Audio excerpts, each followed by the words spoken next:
Welcome back to the Gentleman's Gazette. In today's video, we'll discuss the challenges of being a classic style enthusiast when your friends, family, or peers just don't seem to understand your style.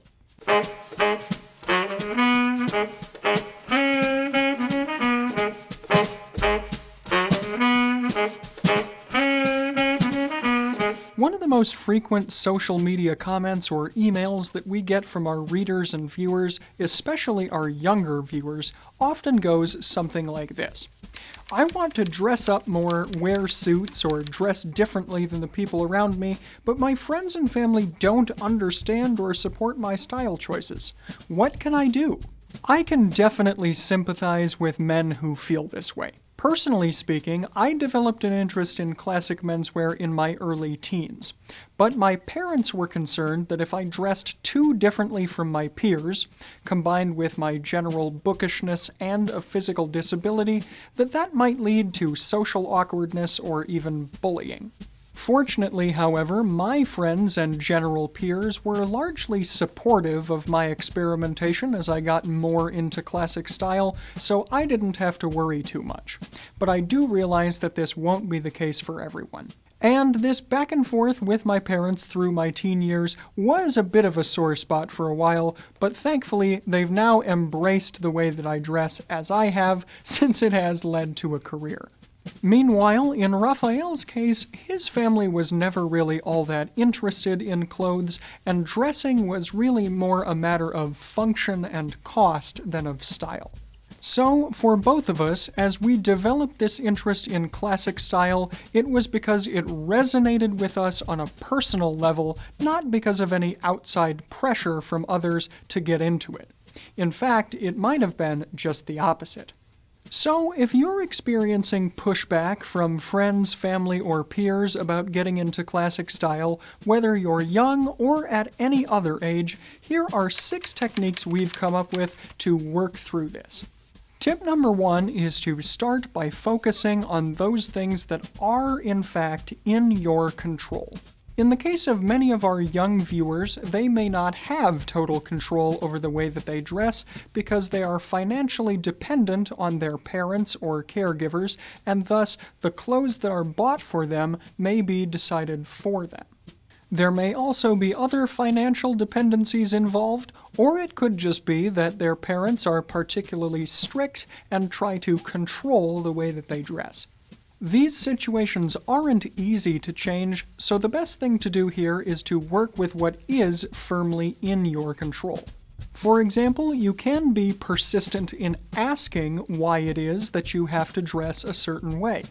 Your goal here should be to negotiate and ultimately compromise with whomever is in control. It's important to note here that you should be crafting arguments that are ultimately about you and not about others. So, for example, rather than saying everybody else gets to wear what they want, you should just say, I'd like to dress this way because it makes me feel more comfortable with myself. A related point here is to be resourceful with what you do have, using your free time to build your menswear knowledge, or to go to vintage or secondhand stores if you have the ability. Tip number 2 is to consider the entirety of this journey something of a rite of passage that you have to get through. This one may sound like cold comfort for our younger viewers, but horrifying your parents with your clothing choices is something that almost every young person has to do. In this case, though, it might just be that you're horrifying them with slightly more conservative choices. For example, in Raphael's generation, the grunge look was definitely vilified by parents, and Raphael's father once asked his father-in-law why he wanted to look like a girl with the long hair that he sported in the 60s. But going through this bit of struggle can actually be an important part of becoming more of an adult and asserting your independence. 2 things are occurring here. The first is individuation, or forming your own independent identity. The second is detachment, or the gradual separation between yourself and those that have power or influence over your life. Of course, even if you're not currently a teenager, if you're just getting into the world of classic menswear, it might not be the case that all of your peers are going to immediately embrace it. So the lessons in this video aren't just for young people. You can also take a bit of comfort in the fact that eventually people will probably stop picking on your style once they see that it is in fact a genuine expression of who you are, and it's not going to stop anytime soon. On that note, tip number 3 is to remember that most of the negativity you might be experiencing about your style is ultimately more about the other people involved than it is about you. On a subconscious level, some people may interpret your style choices as an attack on their choices. In other words, they might feel threatened that other people have the courage to dress differently from the mainstream when they themselves don't. So, because you're not wearing what they're wearing, they may interpret this as a rejection of their style rather than an embrace of your own personal style. The fact is, though, that your style choices probably have almost nothing to do with them and are instead centered entirely around your own self. So, the more that you can internalize that this might be about the insecurities of other people, so much the better. Alternatively here, though, and as it was the case for me, it might also be that your parents' or friends' concern is ultimately coming from a place of care, wanting to shield you from criticism or ridicule. And while this situation is ultimately well-meaning, do try to push back a little bit and assert some of that independence by making your own style choices. After all, it's not as if you're rebelling here by doing anything dangerous or harmful to yourself or others. You could try incorporating more of these changes gradually over time and see what kind of feedback you get. Remember that it may sometimes be about negotiation.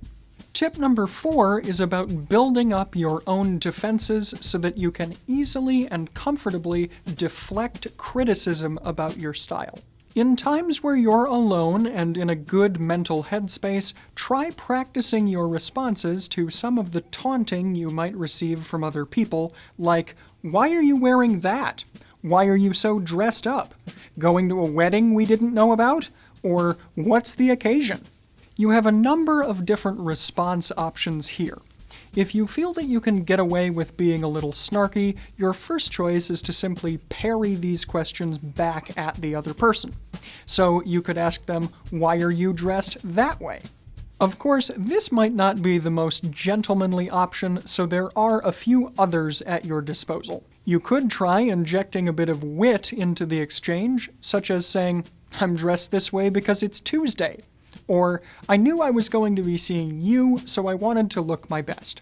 And perhaps the safest choice of all is simply to answer honestly. You can simply say, "I'm dressed this way because it's what I like to wear." Remember that if you act sheepish or embarrassed in this situation, some people might see this as a weakness that they can exploit in you.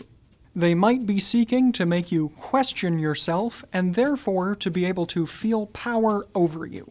So, the best way to diffuse this situation is by not giving the other individual any conversational power over you and answering in a way that allows you to retain that power.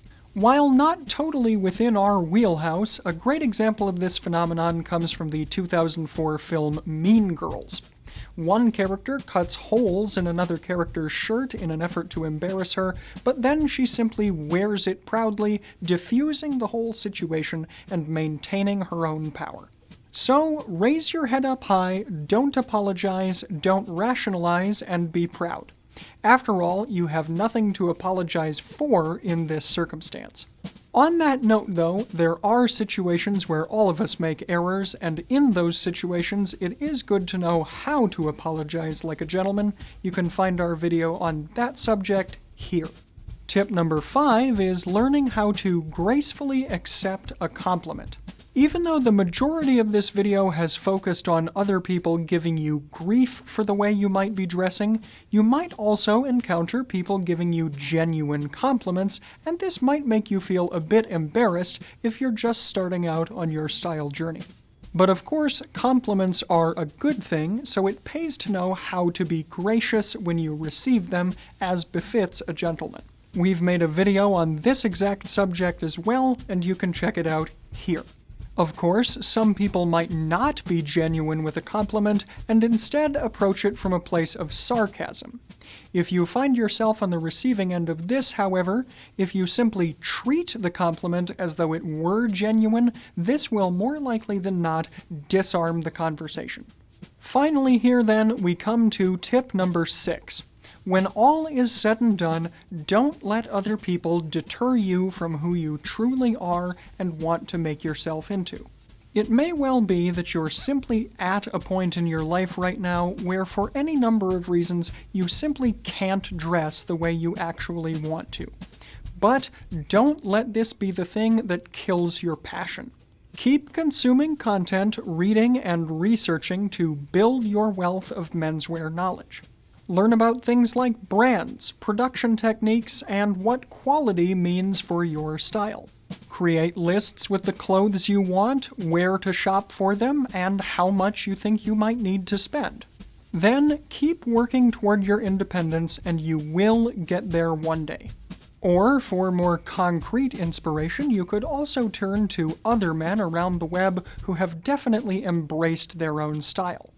For someone more in our wheelhouse, you could look at Dandy Wellington, or you could also look at the Regency gent, a man in his 20s who wears nothing but Regency attire every day. Style is a representation of personal identity. So you shouldn't be embarrassed if your style is making a strong statement, because this just means that you're secure in your own identity, and so long as you can back this up with class and grace, that's one more step on the road to becoming a true gentleman. In today's video, I'm wearing something of a business casual outfit whose central piece is one that I've had for quite some time. Just around the time, in fact, that I really started to get on the road of my own style journey. This would be my tweed herringbone sport jacket, which has tones of black, gray, green, and brown. Its faux tortoiseshell buttons also provide another subtle detail and element of contrast. Under this, I'm wearing a light gray sweater vest from Polo Ralph Lauren and a barrel cuff dress shirt with a spread collar and a micro check pattern of light blue and black on a white ground. These colors harmonize with my sport coat as well as my accessories. These accessories would include a light blue linen pocket square that features a bit of white detailing, a boutonniere in blue and white, and a bow tie in a jacquard woven silk with a diamond motif. The bow tie is in battleship gray and its accents are in blue, cream, and black.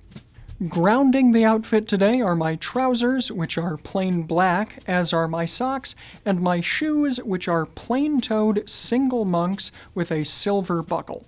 While the pocket square and the boutonniere are older or prototype designs from the Fort Belvedere shop, the bow tie is currently available. And of course, we do have a wide variety of other bow tie, necktie, pocket square, and boutonniere styles, as well as many other accessories. So you can find our selection by visiting the Fort Belvedere shop here.